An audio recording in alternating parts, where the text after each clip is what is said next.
Hey everyone, we're TowawayCouple. I'm Tom, the driver. And I'm Bunny, the researcher. The social media guru.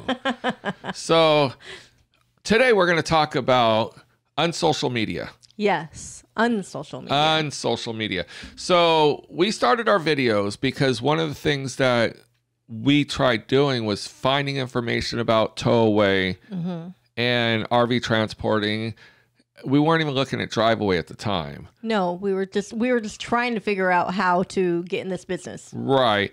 And we came across a couple of YouTubers that really helped us out. And we got pretty much all of our questions from them.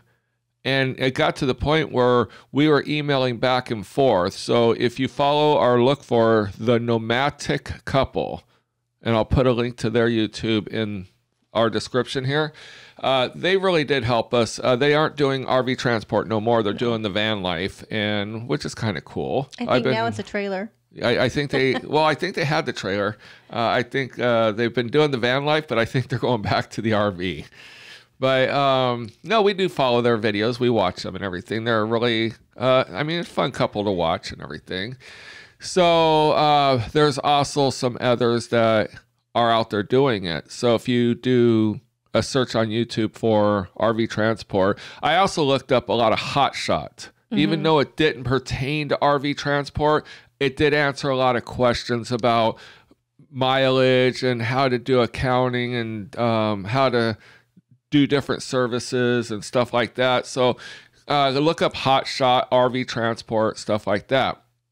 Now, one thing that the reason why we're doing this video is one of the things that we see on like Facebook. We're always on Facebook. We love Facebook. I know it's censoring people right now, but we absolutely communicate with a lot of people through there. And I think a lot of people are just jaded. I think so too. You know, if you're not traveling with somebody like Tom and I travel together, if you're traveling by yourself, it's very lonely. You forget social skills. Yeah, you really do. And I think just the fact that social media alone the past couple years has really exploded. So and then the fact that triggered a lot of people. It has triggered a lot of people, and nobody really knows how to actually be nice. Yes. Yeah. I was going to say socialize with other people. Engage and everything. It's easier to shut people down than to be nice. Right. But then the same people are going to be like, how come no one's talking in here? Well, because people like you are not so nice. So one of the things that we see a lot, and obviously a lot of our videos is what we see and encounter personally and what we're asked and what we hear. So on this, we see a lot of new people going and joining all the RV transport groups. And they think this is all kumbaya, community, lovey-dovey, and all this other stuff. And for some odd reason, and it's not just men, it's men and women, they have basically, they join these groups to tell people from everything to mind your own business, to shut up, don't ask stupid questions, don't ask questions at all. And I understand. Typically, there's several things we see, and we don't mind seeing them. We know how to scroll on. It doesn't bother us. And we've been doing it now for almost 9 months, and we see the same questions for 9 months.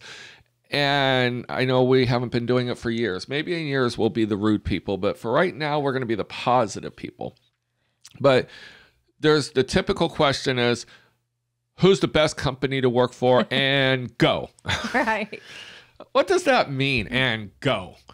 Okay, so you're obviously baiting the question because anybody is going to say whatever company they're leased with or they're working for is the best company. Otherwise, they'd be working for a different company, right, which they would probably recommend. Right. So you are going to get a slew of answers from every transport company, and then you're going to get the recruiters on there. Yep. And the recruiters are going to go, call us. We'll take care of you. You know, recruiters have an agenda. Their agenda is to hire people, and then without them, we wouldn't have our job. So that's perfectly fine too. And we actually seen that question. Well, then you get the people like, would you click on the search button at the top and search your question, because it's probably been asked 100 times. 100 times. So yeah, and at least once a day you get, what's the best truck to drive? What's the best truck to drive? God. Now you're going with the Ford and Chevy argument for high school to current. You know, it's kind of interesting. I did not know we were in the asshole club. Because we drive a Dodge? Because it seems several Ford people, you know, I don't bash on Fords. I don't care what people drive. If it makes them money and it gets them point A to point B, I just happen to drive a Ram. I like my Ram. I personally don't care for Fords myself, but that doesn't mean that this guy doesn't love Fords. But wait, we can step back, because people will be like, that's because you drive a Ram. No, we've had multiple Ford trucks. We've had Ford, we've had Chevy, we've had Rams. We prefer the Ram. We prefer our Ram. And hell, we even had an old Dodge step-side truck. Yeah, that we liked. We had an international truck. Yeah, we had an international. That's dating back. But so, yeah, the second question that we see a lot of is, what's the best truck to RV transport with? And I think that's the biggest trigger. That is a big trigger for a lot of people, because now you're bringing the testosterone into it. You know what? The best way we can describe to see and really get a real feel for what the best truck to drive is, go to Indiana, go to Elkhart, go about 7, 8 o'clock at night and hit every hotel in the general area and count how many Chevys, how many Fords, how many Dodges. I think you'll get a better you understanding. Want to know what my opinion on the best truck is to pull with? What you like. If you're comfortable with it, do it. Yeah. But the majority happen to be Rams. Yeah. And it's just a numbers game. Yep. People will say, well, whenever I see a truck broke down, it's always a Ram. Well, when 80% of the trucks are Rams, the odds are you're going to see a Ram broken down. So that's a great argument if you're not educated to understand mathematics or just statistics or probabilities. Now, another genuine question is do I have to stop at way stations? We see that all the time. Just general, what's the best tires? What's the best tires? Do we have to stop in the wind? Right. Every time there's a windstorm, yes, you have to stop. Right. From anywhere of, show me your truck setup. That's a big one. I see that a lot. And show me how you set up a bed in the back of your truck. Yeah.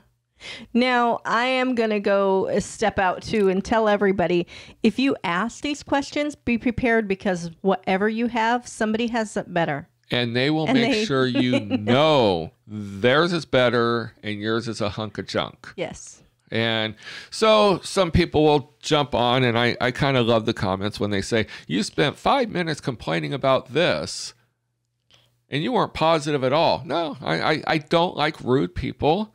And it really kind of pisses me off that, you're in these groups with 11,000 people, but because of a few rude people, 10,590 don't want to comment.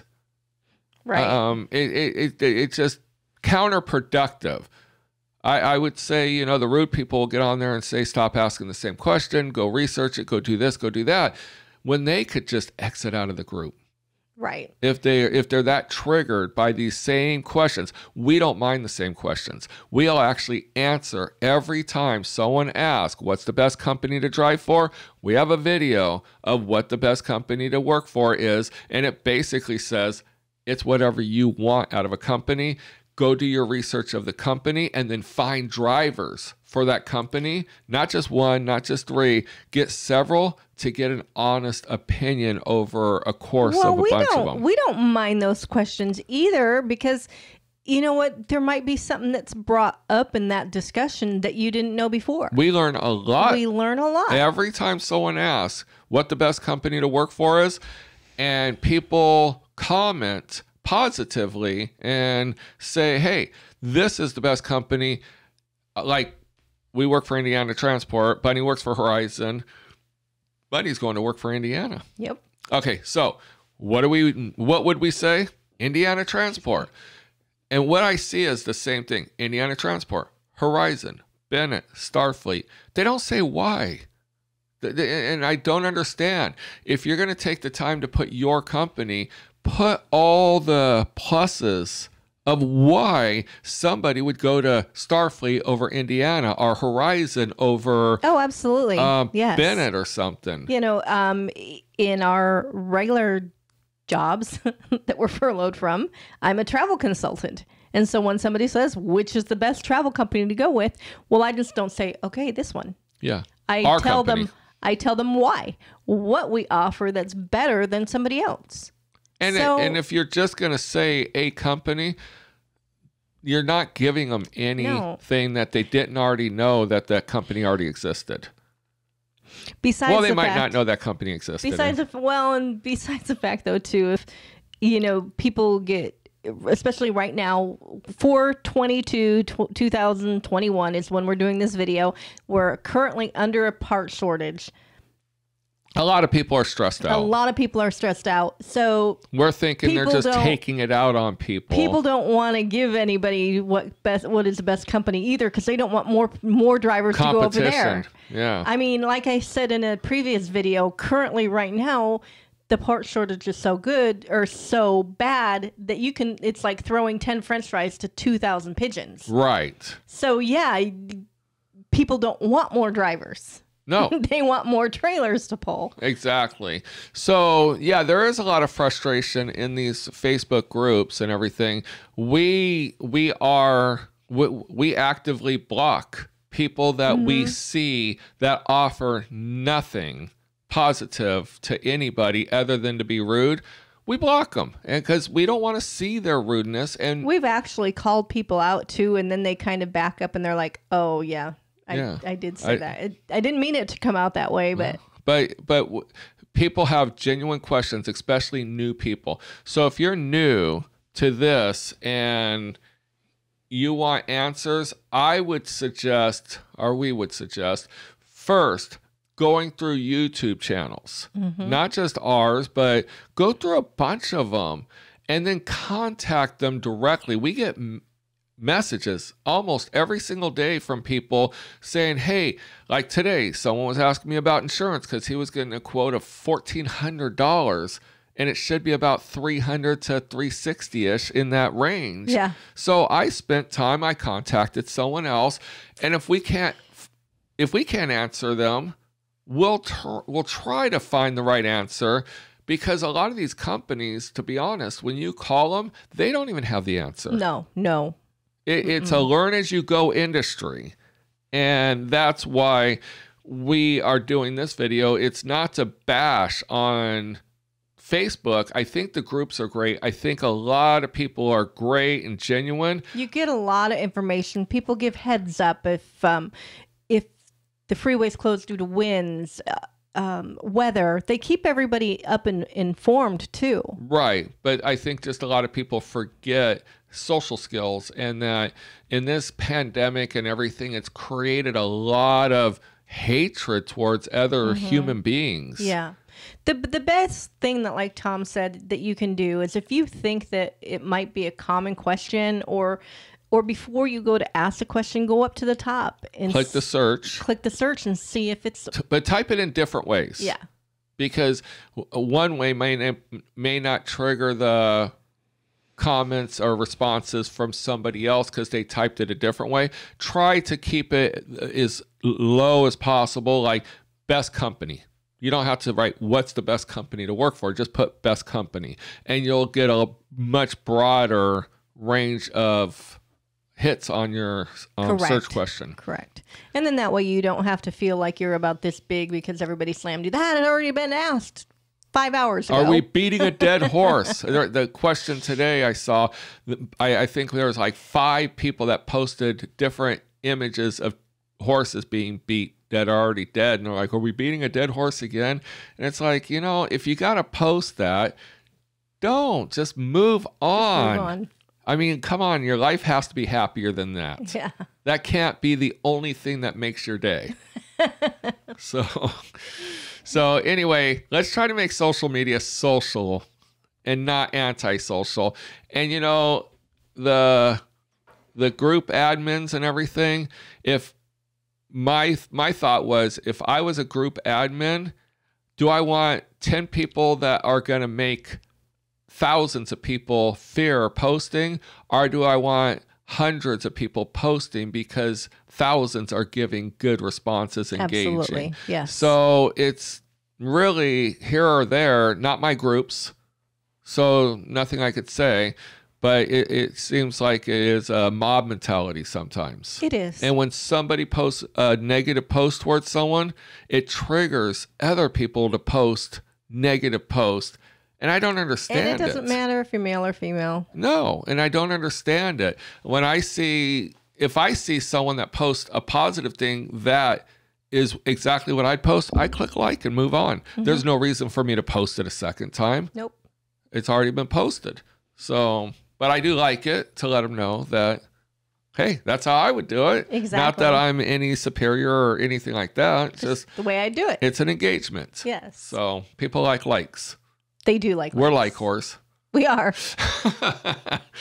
All right. So anyway, we don't have anything else to say. If you have any comments about Facebook or anything, some of the Facebook trolls will come over to our YouTube, and I say that. Mm-hmm. And they'll try to do the same thing on our YouTube. The problem is we do censor. Yes, we do monitor what people comment because we don't want negative people on our YouTube, and we will just block the person if they're negative towards us or anybody who posted anything on our YouTube channel as a reply. Yep. So I don't have a problem with that. I can't do it on Facebook, but I can block them personally and not have to worry about seeing them. So, all right. Until then, until next time. See you down the road. We'll see you down the road. Bye-bye.